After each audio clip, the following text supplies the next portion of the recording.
신학교를 다니는 어느 신학생이 매일 저녁 하나님 앞에 울짖으며 기도했습니다.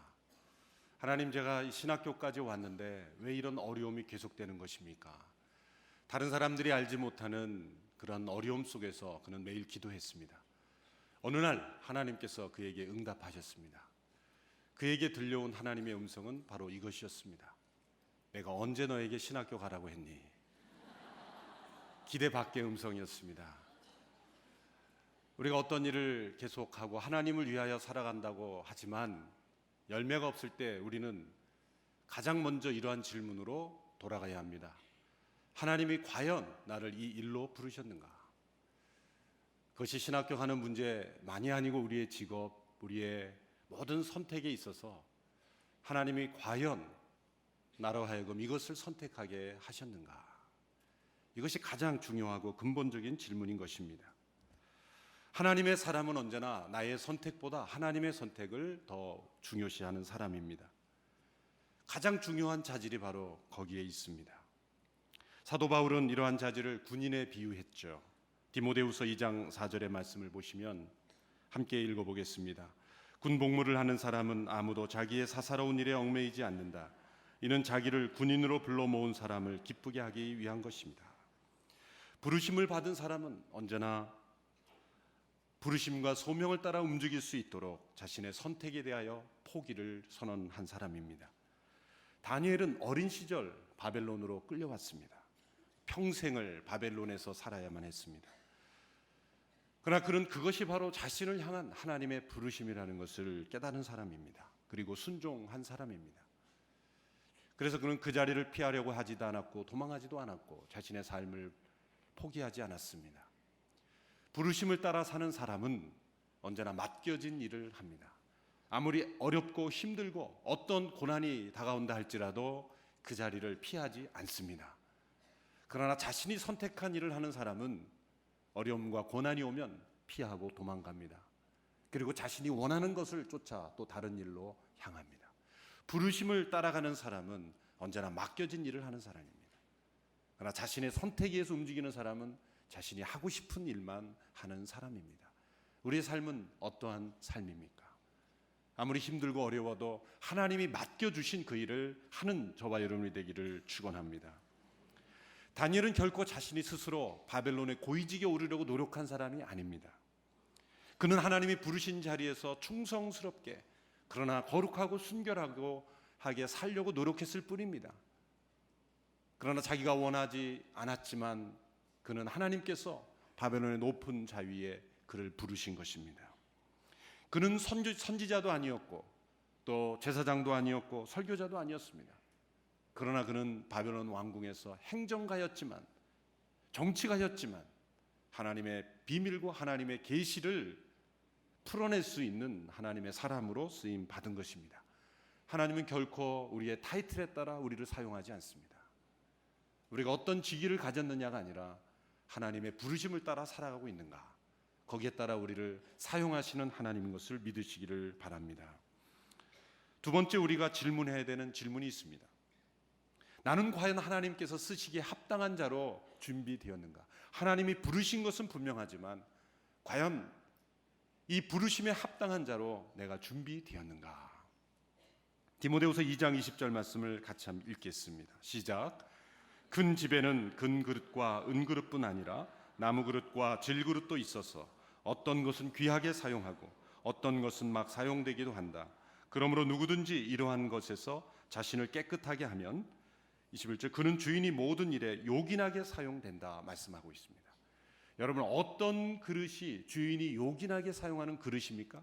금그릇입니까? 은그릇입니까?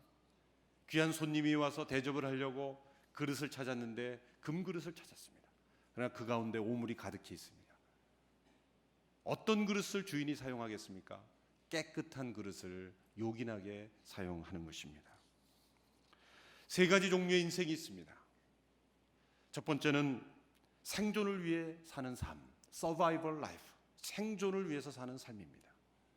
아무런 목적과 비전도 없이 단지 살기 위해서 사는 것입니다. 두 번째 인생은 성공적인 인생, 많은 사람들이 꿈꾸는 그런 성공적인 삶, successful life입니다. 세 번째 종류의 인생이 있습니다. 그것은 의미를 남기는 삶, 영향력을 미치는 삶, 영어로 표현한 significant life. 많은 사람들이 성공을 추구하지만 의미 없는 성공도 많습니다.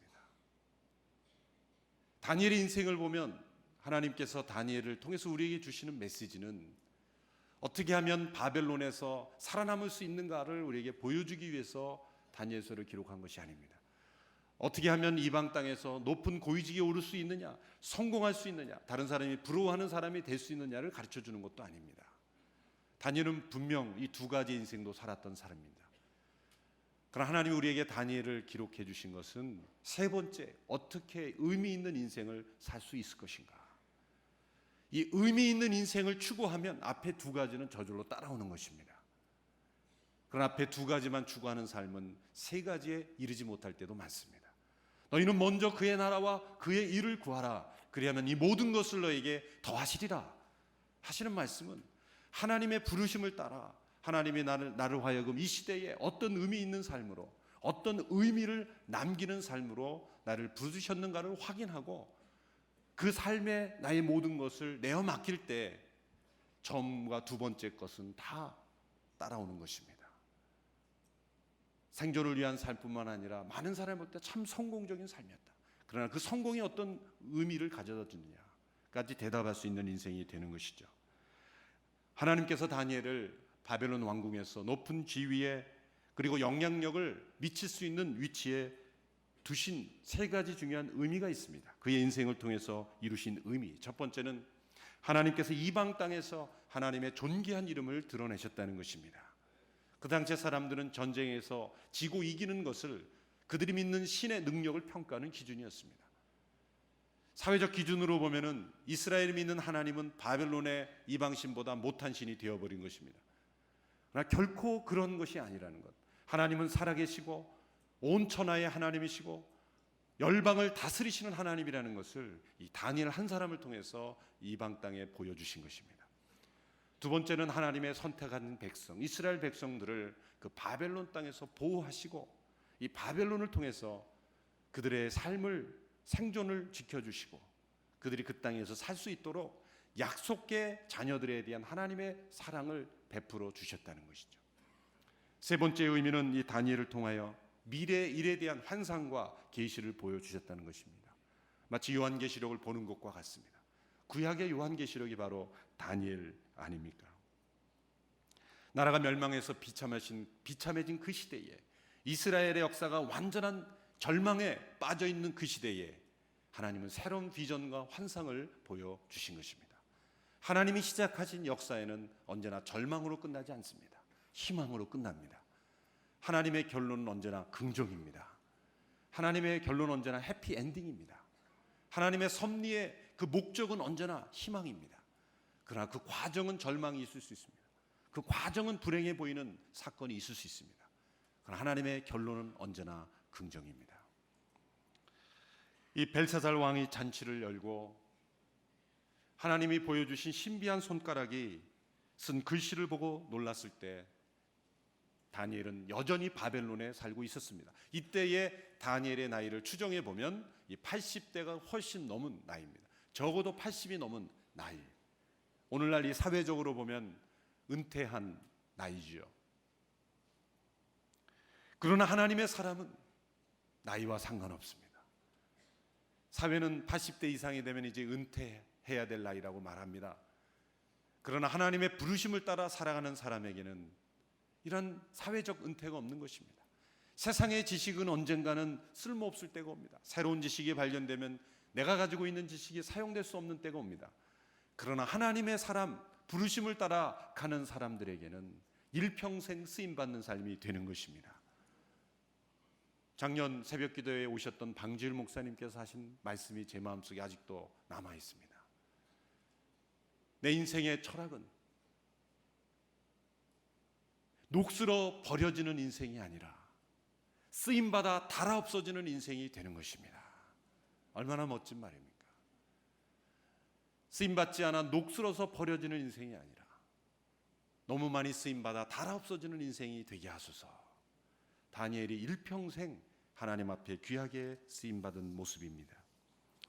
이렇게 노년에 이르러서도 일평생 쓰임받기 위해서는 다니엘의 믿음과 또 다니엘에게 부어주셨던 이 지혜와 지식의 은사가 필요합니다. 오늘 본문 10절에 보면 이 정체불명의 손가락으로 인해 왕과 귀족들이 두려워 떨고 있다는 소식을 들은 왕의 어머니가 잔치에 급히 들어옵니다. 10절의 말씀을 같이 한번 읽겠습니다. 시작. 왕과 귀족들의 말을 듣고 왕의 어머니가 잔치가 벌어진 곳에 들어와 말했습니다. 왕이여 만수무강하소서. 두려워하지 마십시오. 걱정할 것 없습니다. 이 여인은 누구인가?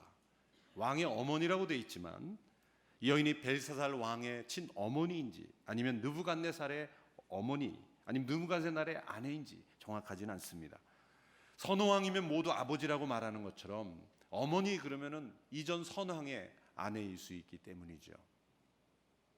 그러나 왕에게 자유롭게 조언을 할 수 있는 것으로 보아 그녀의 위치는 분명 선왕의 아내 중 한 사람인 것은 분명합니다.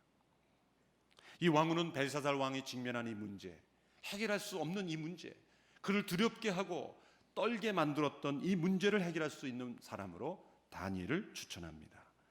그리고 그가 과거 느부갓네살 왕 때에 그가 어떻게 문제를 잘 해결한 사람인지를 설명하며 그를 소개합니다. 11절 12절의 말씀 같이 읽겠습니다. 시작. 왕의 나라에 거룩한 신들의 영을 가진 사람들이 있습니다. 왕의 아버지가 왕이던 시절에 그는 신들의 지혜와 같은 똑똑함과 통찰력과 지혜가 있다고 알려진 사람입니다. 왕의 아버지이신 느부갓네살 왕은 그 사람을 마법사, 주술사, 바벨론 점성술사, 점쟁이들 가운데 으뜸되는 자리에 세우셨습니다. 부왕께서는 그 사람 다니엘을 벨드사살이라고 부르셨습니다. 그는 뛰어난 영과 지식과 분별력을 가져서 꿈을 풀고 숨겨진 비밀을 밝히고 어려운 문제를 해결하는 능력이 있었습니다. 이제 다니엘을 부르십시오. 그가 그들의 글의 뜻을 알려줄 것입니다. 이 여인의 말에는 다니엘에 대한 신뢰와 확신이 들어 있습니다. 다니엘이라면 이 문제를 해결할 수 있습니다. 바로 우리 그리스도인들이, 우리의 자녀들이 이렇게 다니엘처럼 세상의 신뢰와 확신을 받는 사람이 되기를 축원합니다. 이 사람이라면 이 문제를 반드시 해결할 수 있다. 나라의 어려운 문제일지라도 이제 다니엘을 부르십시오라는 그 다니엘이라는 이름에 저와 우리 자녀들의 이름이 들어가기를 축원합니다. 이제 누구를 부르십시오. 그 사람이라면 이 문제를 해결할 수 있습니다. 여러분, 위기의 때일수록 의로운 백성, 지혜로운 백성은 그 존재감이 나타나게 돼 있어요. 이 존재감이라는 단어 우리 젊은이들이 자주 사용하는 단어입니다. 존재감이 있는 사람이 있습니다. 많은 말을 하지 않아도 그 사람이 존재한다는 것 자체로 우리에게 신뢰를 주고 확신을 주고 푸근함을 주고 평안함을 주는 사람이 있습니다. 평소에는 아무런 존재감이 없는 사람인 것처럼 보이지만 위기의 때가 되면 기도의 사람, 믿음의 사람, 지혜의 사람, 하나님의 사람들이 그 존재감을 나타내게 되어 있습니다. 사도 바울이 죄수의 신분으로 로마로 호송당하고 있을 때 그 배가 파손돼서 모든 사람이 다 죽게 되었습니다. 선장도 그 배에 탔던 모든 사람들이 다 벌벌 떠는 위기 상황이 닥쳐왔습니다. 그때에 사도 바울이 마치 선장처럼 그 배의 생명을 좌우하는 소망을 가진 자로 그 백성의 그 배에 탄 모든 사람들을 다 안정시키고 인도하지 않습니까? 선장의 역할을 하지 않습니까? 여러분, 풍랑이는 이 세상 속에 우리 인생에 우리가 가라고 있는 이 역사의 배가 파선의 위기가 처해 있을 때 세상은 하나님의 사람들을 찾을 것입니다. 이런 말이라도 할 겁니다. 어떻게 기도 좀 해봐.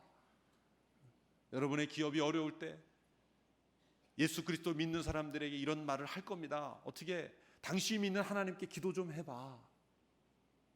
여러분, 세상에 희망이 없을 때 믿음의 사람들은 빛을 발하게 되어 있습니다. 예수님은 이런 말씀하셨어요. 너희는 세상의 빛이라.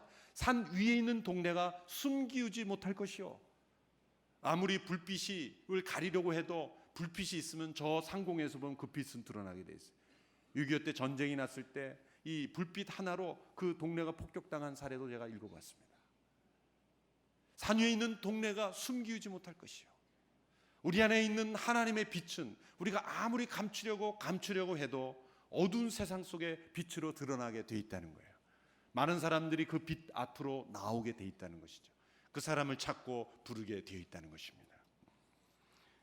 오늘 말씀에 다니엘이 어떤 사람으로 소개되고 있는지를 주목하십시오. 11절에 보시면 거룩한 신들의 영을 가진 사람이라고 소개하고 있습니다.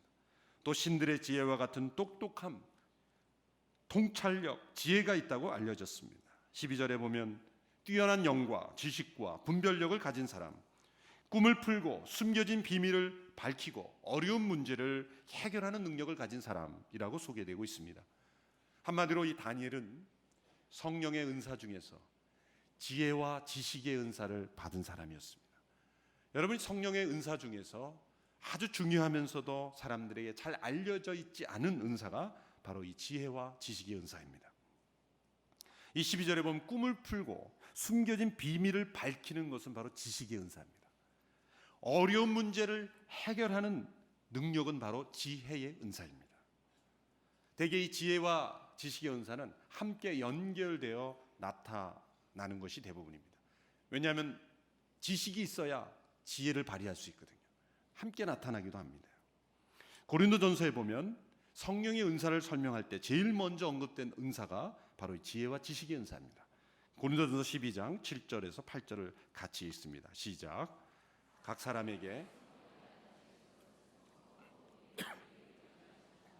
어떤 이에게는 성령으로 지혜의 말씀을 주시고 어떤 이에게는 같은 성령으로 지식의 말씀을 주십니다. 첫째로 이 지혜의 말씀의 은사라고 되어 있는 은사는 어떤 문제가 발생하였을 때 해결할 수 있는 초월적 능력입니다. 구약에서 이 다니엘과 같이 이 지혜의 은사를 받은 사람이 요셉과 솔로몬이죠. 요셉은 바로의 꿈, 다니엘처럼 바로가 꿈을 꾸었는데 그것을 해결할 수 없었을 때, 그것을 풀 수 없었을 때 요셉이 성령의 은사로 그 꿈을 풀었지 않습니까? 솔로몬은 왕이 되었을 때 그는 하나님 앞에 하나님이 너에게 무엇을 해주기 원하느냐고 했을 때 지혜를 구했습니다. 하나님이 그에게 지혜의 은사를 주셨어요. 그래서 두 여인이 한 아기를 갖고 서로 자기 아기라고 싸웠을 때 초월적인 지혜로 그 문제를 해결했습니다. 그래서 수많은 사람들이 솔로몬 앞에 나와 그 지혜에 감통했죠. 이 지혜의 은사야. 그래서 많은 부모님들이 자녀를 위해서 기도할 때 늘 솔로몬과 같은 지혜를 주십시오라고 기도하지 않습니까? 그런데 그냥 기도하면 안 됩니다. 후반부에 아주 잘못됐기 때문에 조심스럽게 구체적으로 기도해야 돼. 어떻게 기도했냐면 솔로몬의 전반부 지혜를 주십시오. 이렇게 기도해 자녀가 안전하게 이렇게 지혜로운 자녀로 살아갈 수가 있는 거죠. 솔로몬의 전반부 지혜를 주십시오. 신약에서는 초대교회 7집사가 이 지혜의 은사를 받았죠. 7집사를 설명할 때 이렇게 말합니다. 성령과 지혜가 충만한 사람이다. 성령의 은사 중에서 특별히 지혜의 은사가 뚜렷하게 드러나는 사람이었다는 것을 알 수가 있습니다. 여러분, 지혜에는 세 가지 종류가 있습니다. 첫 번째는 선천적인 지혜죠. 부모님부터 물려받은 어떤 그런 지혜, 또 경험을 통해서 알아가는 지혜. 이것은 자연적 지혜, 모든 사람에게 일반적으로 베풀어 주신 은혜 가운데 있는 지혜입니다. 선천적으로 문제를 잘 해결하는 사람도 있습니다. 선천적 지혜입니다. 두 번째 지혜는 어떤 문제가 있을 때 하나님께 특별히 기도해서 얻는 지혜가 있습니다. 때마다 일마다. 그래서 야고보서에 보면 너희 중에 지혜가 부족하거든 후히 주시고 꾸짖지 아니하시는 하나님께 구하라. 구함으로 얻는 지혜. 그러나 구하지 않으면 얻지 못하는 그런 지혜도 있습니다. 세 번째, 은사로서의 지혜가 있습니다. 이 은사로서의 지혜와 선천적 지혜나 또 특별히 기도에서 얻은 지혜와는 차이가 있습니다. 이 은사는 무기와 같은 거예요. 언제나 내가 사용할 수 있는 것입니다. 여러분의 은사로서의 지혜와 다른 지혜와 차이점이 무엇인지 아십니까? 성경 두 구절을 한번 찾아보겠습니다. 창세기 41장 39절에 요셉의 은사가 어떻게 나타나는지 보십시오. 41장 39절입니다. 시작. 바로가 요셉에게 말했습니다. 하나님께서 내게 이 모든 것을 알려주셨으니 너만큼 분별력과 지혜가 있는 사람이 없을 것이다. 바로는 이방 왕이었습니다. 그러나 그의 입에서 어떤 단어가 터져나왔습니까? 하나님께서 하나님의 존재를 인정하고 하나님이 역사하셨다는 것을 고백하였다는 거죠. 다니엘의 은사를 통해서 느부갓네살이 어떤 고백을 했습니까? 2장 47절을 다시 한번 읽어보겠습니다. 다니엘서 2장 47절 시작. 왕이 다니엘에게 말했습니다. 너희 하나님은 모든 시 가운데 신이요 모든 왕의 으뜸이시다. 내가 이 비밀을 풀 수 있었다니 내 하나님은 참으로 비밀들을 드러내시는 분이로구나. 다니엘이 고백을 한 사람은 느부갓네살 왕입니다. 하나님을 전혀 모르던 이방신을 섬기던 왕이 하나님을 고백하게 되었다는 거죠. 은사로서의 지혜가 발휘되면 그 주변에 있는 사람들이 살아계신 하나님의 임재를 체험하고 하나님을 알게 되고 하나님을 고백하고 하나님을 섬기게 된다는 거예요. 은사는 반드시 그 주변 사람들을 전도하게 돼 있어요. 우리 개인이 가진 지혜, 또 필요해서 얻은 지혜는 내 문제를 해결하고 끝날 수도 있습니다. 그러나 성령의 은사로서의 지혜는 주변 사람들이 하나님께 영광을 돌리게 하고 하나님의 임재를 깨닫게 하고 하나님 앞에 나오도록 하는 은사가 바로 지혜로서의 은사인 것입니다. 여러분과 여러분의 자녀에게 성령의 은사, 이 지혜의 은사가 충만해서 여러분을 통해 수많은 사람들이 주 앞에 돌아오게 되기를 축원합니다. 두 번째, 이 지식의 은사, 지식의 말씀의 은사라고 표현된 이 은사는 인간의 방법으로는 도저히 알 수 없는 어떤 사람이나 상황의 과거, 현재, 미래에 대한 어떤 사실을 알게 되는 은사입니다. 이것은 초벌적으로 주어지는 지식이기 때문에 지능지수와 상관이 없습니다. 고린도전서 2장 16절에서는 이 은사를 믿는 자들에게 주어지는 그리스도의 마음이다라고 표현하기도 했습니다. 예수님께서도 완전한 인간이신 그 예수님께서도 이 지식에 충만하신 은사로 사역하셨죠. 나다나이를 볼 때 내가 너를 무화과 나무 아래 있을 때 보았노라. 사마리아 여인을 만날 때, 우물가 여인을 만날 때 너에게 남편 5이 있었는데 지금 있는 남편도 내 남편이 아니다. 중풍병자를 고칠 때 주변에 있는 바리새인들이 악한 마음을 품는 것을 보고 그 마음을 지적하셨습니다. 충만하신 성령의 은사가 지식의 은사로 나타난 거죠. 구약에 대표적으로 이런 은사로 사역한 분이 나단과 엘리사 선지자입니다. 나단은 다윗 왕이 간음죄와 살인죄를 범했을 때 소문을 듣고 안 것이 아니라 하나님이 성령으로 그에게 특별한 계시의 일을 말씀해 주셨기 때문에 다윗에게 찾아가서 비유를 통해서 다윗의 죄를 지적했습니다. 그리고 그로 하여금 회개하게 만들었습니다. 엘리사는 더 특별한 은사를 받았어요. 이 엘리사가 살던 시대에는 이 주변 국가들의 전쟁을 많이 치렀는데 아람 왕이 많이 쳐들어왔습니다. 그런데 이 아람 왕이 작전 계획을 세우고 군대를 보내면 항상 이스라엘군이 먼저 거기 와 있는 거예요. 그래서 아람 왕이 어떤 오해까지 했냐면 우리 중에 첩자가 있다. 우리 중에 첩자가 있다. 내가 생각만 하면 그곳에 벌써 군대가 와 있으니 이건 틀림없이 우리 내부에 스파이가 있는 것이다. 그렇게 생각할 정도로 엘리사에게 하나님의 지식의 은사를 주셨다는 거예요. 열왕기하 6장 12절에 보면 그때 신하가 그 아람 왕에 이런 보고를 합니다. 같이 한번 읽어볼까요? 시작. 왕의 신하 가운데 한 사람이 내 주 왕이여 저희들이 한 일이 아닙니다. 이스라엘에는 엘리사라는 예언자가 있어 왕께서 침실에서 하시는 말씀조차도 이스라엘 왕에게 전하는 줄로 압니다. 침실에서 하시는 말씀조차도 이스라엘에게 전하고 있습니다. 엘리사가 도청의 달인이었기 때문에 모든 것을 알았습니까? 아닙니다. 하나님의 영이 주신 지식의 말씀의 은사로 적군의 비밀을 알 수 있다는 거예요. 사도행전 5장에서도 은사가 나타납니다. 베드로에게 임했죠.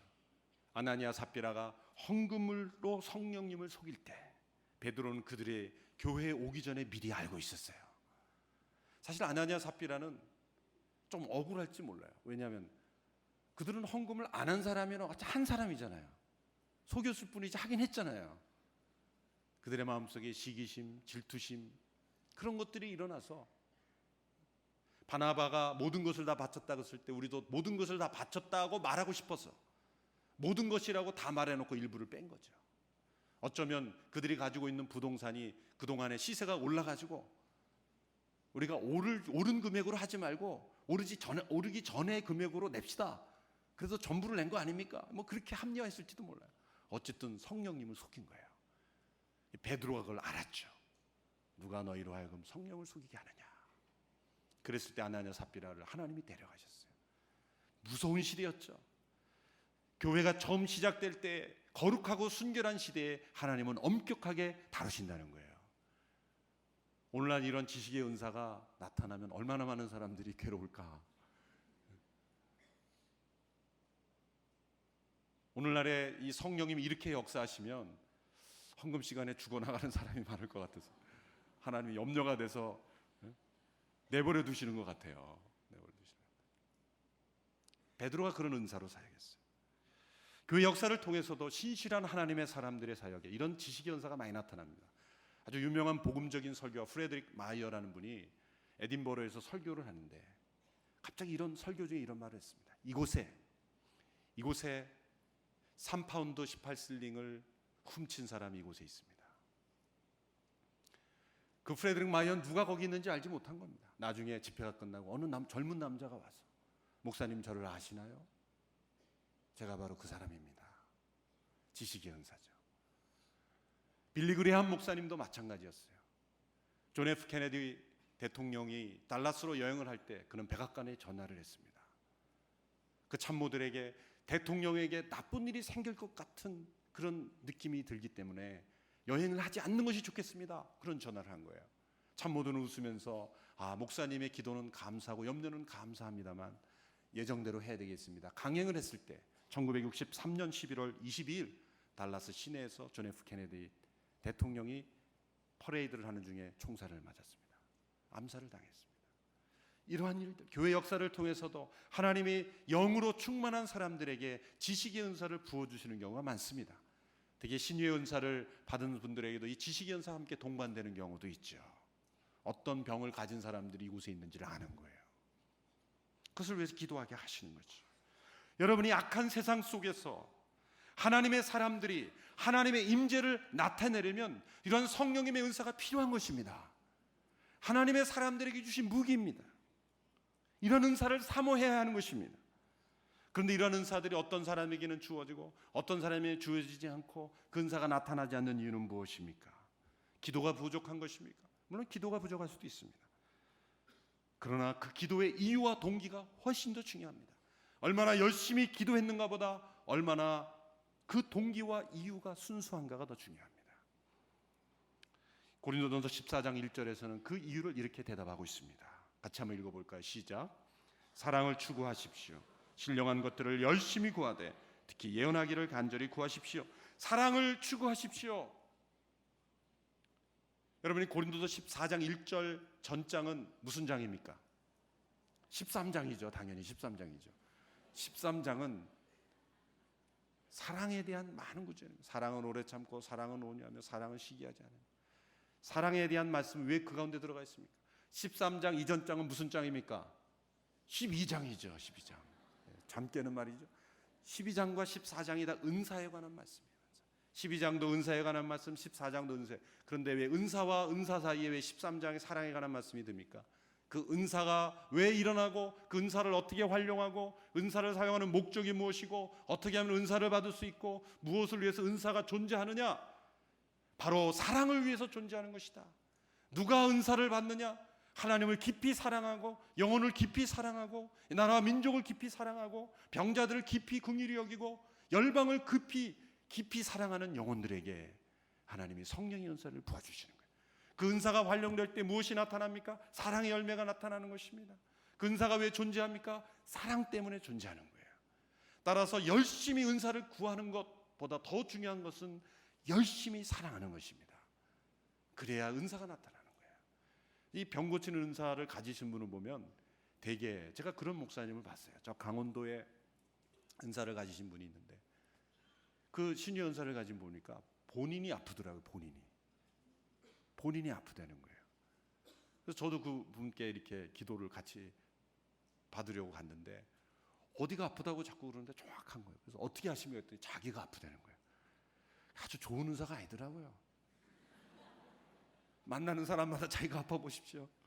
처음에는 이게 내가 능력 있는 것 같아 정말 사랑의 마음, 내가 차라리 아팠으면 좋았을 텐데 라는 사랑과 긍휼이 있는 분들은 저는 은사를 받을 가능성이 높지 않나 이런 생각합니다.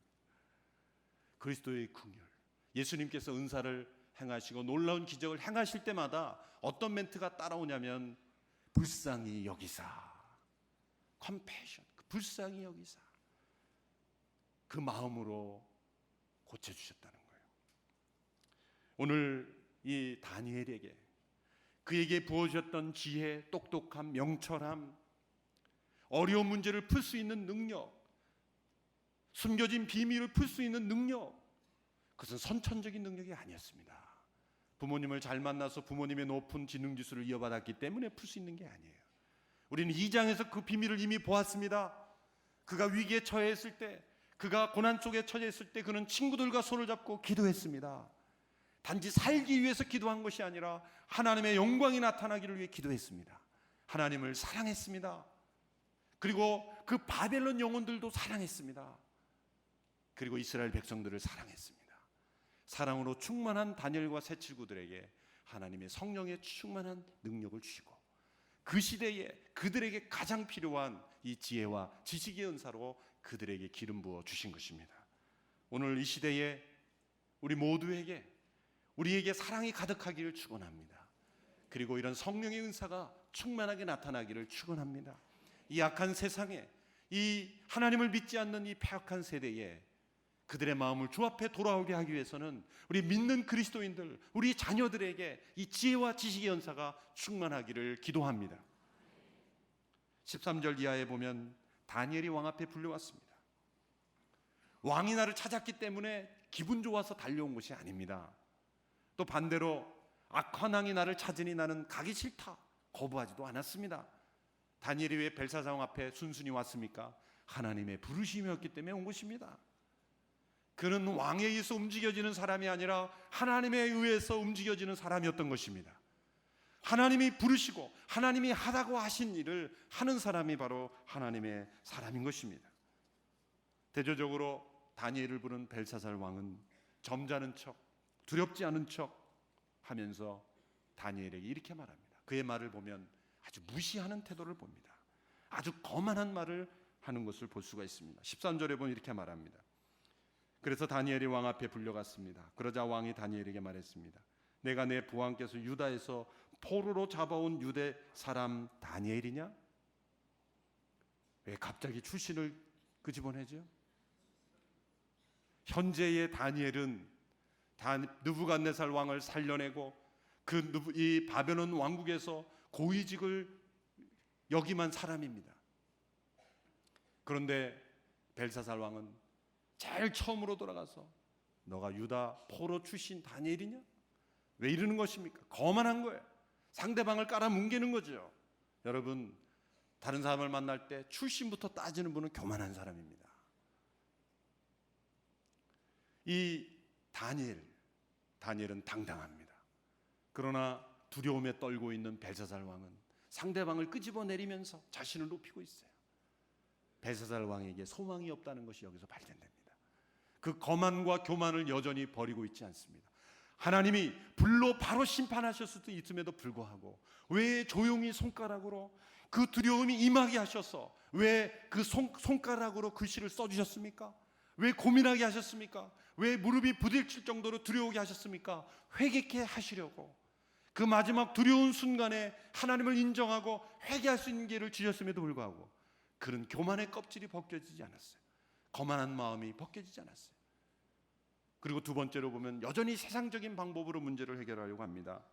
16절에 보면 무엇을 제시합니까? 16절을 보십시오. 나는 내가 뜻을 알아내고 어려운 문제를 푸는데 능력이 있다고 들었다. 만약 내가 이 글을 읽고 그 뜻을 내게 알려주면 너는 자주색 옷을 입고 목에 금목걸이를 두를 것이며 또한 이 나라에서 세 번째 높은 벼슬자리에 오를 것이다. 보상과 지위로 문제를 해결하려는 지극히 세상적인 지도자의 모습을 보여주는 것입니다. 17절에 보면 내일 본문이지만 미리 앞당겨서 보면 다니엘이 어떻게 했을까요? 같이 한번 17절을 읽겠습니다. 시작. 그러자 다니엘이 왕께 말했습니다. 선물은 거두시고 상은 다른 사람에게나 주십시오. 어쨌든지 왕에게 나타난 이 글을 읽고 왕께 그 뜻을 알려드리겠습니다.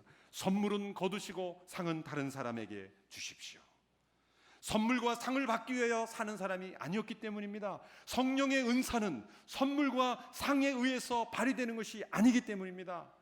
그것을 위해서 사는 인생이 아니었기 때문입니다. 나에게 돌아오는 보상, 나에게 주어지는 대가, 나에게 어떤 보상이 주어질까를 바라보며 사는 인생이 아니었기 때문입니다. 세상의 성공을 위해 살아가는 인생이 아니었기 때문입니다.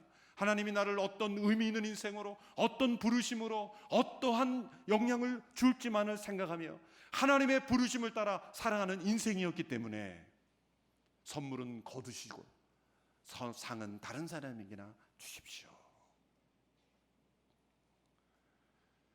그런데 나중에 보면은 다니엘이 3번째 위치에 올랐어요. 그럼 왜 받았나? 이런 의문이 드는데 어떻게 고백해야 되겠습니까? 하나님이 하라고 하신 거예요. 여러분, 이게 중요합니다. 나는 거절했지만 그래도 해. 그러면 해야 되는 거예요. 다니엘의 마음은 그것을 추구하며 가지 않았습니다. 그것 때문에 일하지 않았습니다. 그 마음은 순수했습니다. 성령의 인도하심을 따라 살았습니다. 그러나 하나님은 그래도 해. 그럴 수 있어요. 그러면 저는 그것 때문에 한 게 아니 안 하겠습니다. 그건 하나님의 부르심이 아니에요. 하라면 하는 거죠. 하라면 하는 거죠. 제가 몇 년 전에 미국에 있을 때 평양을 방문한 적이 있습니다. 평양을 갔더니 섬찟한 문구들이, 구호들이 뭐 어마어마하게 붙어 있더라고요. 막 섬찟한 구호들이 많죠. 그 중에 아주 인상적인 구호가 하나 있었어요. 육교 위에 써붙여 있는 구호에 빨간 글씨로 당이 결정하면 우리는 한다. 무서운 결정이었어요. 그래서 제가 교회에 돌아가서 미국에 가서 그 장로님들이 이렇게 말했습니다. 그걸 바꿔가지고 우리 좀 사용하자. 당회가 결정하면 우리는 한다. 그 차원이 아니라 하나님이 결정하신 우리는 하는 사람이 되어야 합니다. 내가 원하건 원치 않건 하나님이 결정하면 우리는 해야 하는 것입니다. 나는 소유를 원하지 않았지만 하나님이 많은 소유를 주시면 받아야 하는 것입니다. 나는 많은 소유를 원했지만 하나님이 주시지 않으면 받지 않아도 되는 것입니다. 우리의 모든 삶이 하나님에 의해서 움직여지는 인생이 되기를 축원합니다. 이런 사람에게 하나님은 일을 주시고 지위를 주시고 그리고 지혜와 지식의 은사를 주셔서 이 어두운 세상 속에 빛의 자녀로 밝히 드러나게 하실 줄로 믿습니다.